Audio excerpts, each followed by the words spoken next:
Welcome to the City's YouTube channel. Today we're joined by our Centre Director, Professor Alex de Ruyter. So Alex, the biggest news across the last few days has been, of course, Dominic Cummings. He has come under attack, including from some Conservative MPs, over allegations that he breached lockdown rules. Our Prime Minister Boris Johnson has backed him, as well as many of the Cabinet, and yesterday he did do a live press conference explaining what he'd done. He denied any wrongdoing and said he had not considered resigning. What have you made of the last few days then? Because it's been really interesting. And do you think this is enforcing that there is one rule for the government and perhaps one rule for the rest of us? Well, thanks, Beth. Of course, consider the context here. The number of deaths, from COVID-19 in some fashion in the UK now, of course, has gone over 47,000. So we've got the highest death toll in Europe here. And of course, the sacrifices that people have made, in many cases, have been absolutely heartrending. So I think you hit the nail on the head there with, of course, this really drives home that how can you have a credible public health strategy trying to combat this virus when one of the key architects of it, a member of the elite, as it were, whatever he might say, is seen to openly go against those rulings and to not even appear in any way repentant or apologetic. I think that that's really hit a raw nerve with many people. So my own personal view, of course, I've stated this already in various forums that he should indeed resign for that reason. You don't get to enjoy. You don't get to have a situation whereby the rules apply to everybody else but not to you. And again, speaking personally, I don't think that the reasons he put forward is sufficient justification for that. But of course, I think his press conference, though, has raised more questions than it answers.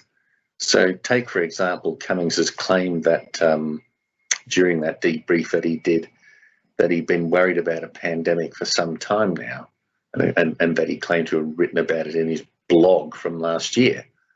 However, Faisal Islam from the BBC has reported that data scientist Jens Vickers analysed Cummings' blog post on COVID-19 by running it through a digital archive program, and he found that the relevant paragraphs had been inserted on the 14th of April. Now, this was the day that Cummings returned to work after his trip to Durham. So what's that all about? You can see how this would lead people to question any of Cummings' account for his actions. So more than half of Conservative Party members are over the age of 55, who are, of course, the people who are actually least likely to have been able to spend time with their children and grandchildren during this lockdown then. Do you think Boris Johnson may have misjudged what the public are thinking about the Dominic Cummings situation? And do you think he could possibly be going against his own voters by backing him? Yes, I do. YouGov, of course, the big polling agency, have surveyed over 1,000 people over the last couple of days, 1,000 adults, I should say. And they found that 59% of UK people, well, respondents, think that Cummings should resign from his role as Johnson's senior advisor over this, whereas only 27% of that group thought he should stay, and 14% thought they don't know. Now, notably, this is up from 52% of people saying he should resign from just 2 days earlier, which of course clearly suggests to me that his press conference hasn't gone down well with the UK voting public. Interestingly, in that regard, that same poll suggested that 52% of people who voted leave in the Brexit referendum think he should resign, and 46% of Conservative voters. So no, I don't think the government is with. I don't think the voting public are with the government on this one, and I think with the PM sticking by his aid is clearly going against the grain of what voters think, his own voters for that matter. Never mind opposition party voters. This is cut to the grain with many people, because in contrast to more sort of maybe abstract issues like Brexit, and trade negotiations, this really cuts to the quick with everyone because it's personal. It makes a mockery of everybody's experience having gone through lockdown, with people who have not been able to see dying relatives, or have, had to self-isolate and be stuck in their apartments and all the rest. Now, why then is Johnson doing this? Well, it's clearly obvious that the Prime Minister relies heavily on Cummings as his key strategic advisor. You'd almost take that to the extent where he would think without Cummings he may not be as successful as he was, with Cummings being a key architect of vote leave and the Brexit result. And then, of course, again, with the campaign that saw the government get an 80-seat majority in December. So I can only assume that the PM feels he can't afford to lose Cummings and that he's hoping to ride this out. But it's not clear to me yet that he'll be able to ride this one out. So earlier today, Tory Minister Douglass Ross quit because of Dominic Cummings, saying the senior aide's view of the government's guidance was not shared by the vast majority of people. Could we expect more MPs to follow? Well, I mean, coming back to that YouGov poll, if that's indicative, and I have every reason to believe it is, then yeah, I mean, the PM's view isn't shared by the vast majority of people. Would you expect more MPs to follow in this regard? Yeah, I think that's certainly possible.